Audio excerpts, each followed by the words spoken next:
રાજકોટ જિલ્લાના ઉપલેટા શહેરના સ્વામિનારાયણ સોસાયટી અને ડગલીવાડી વિસ્તારમાં છેલ્લા 30 વર્ષથી રોડ ન બનવાના કારણે ચોમાસામાં ભયંકર કાદવ કીચડનું સામ્રાજ્ય છવાઈ ગયું છે, જેને પગલે ત્રસ્ત સ્થાનિક મહિલાઓએ ઉગ્ર આક્રોશ વ્યક્ત કર્યો છે। નગરપાલિકા પ્રમુખના જ વોર્ડમાં પ્રાથમિક સુવિધાઓના આ સદંતર અભાવે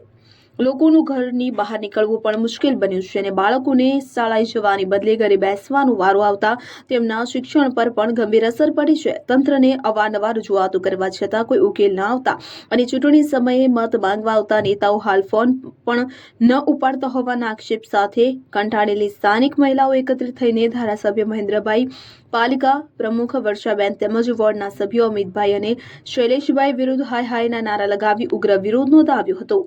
સરફરાઝ કોડિયો પ્લેટા ચૂંટાવ્યા જમે ને ત્યારે અમારા ઘરે બધે આવ્યા હતા ને બધે બેને ખખડાવીને બપોર વચારે આવ્યા હતા ને કે મને ચૂંટાડજો તો અમે એને ચૂંટાડ્યા ને અમે આખી સોસાયટી એને મત દીધા ને અત્યારે અમારા છોકરાના ઘરે બેઠા છે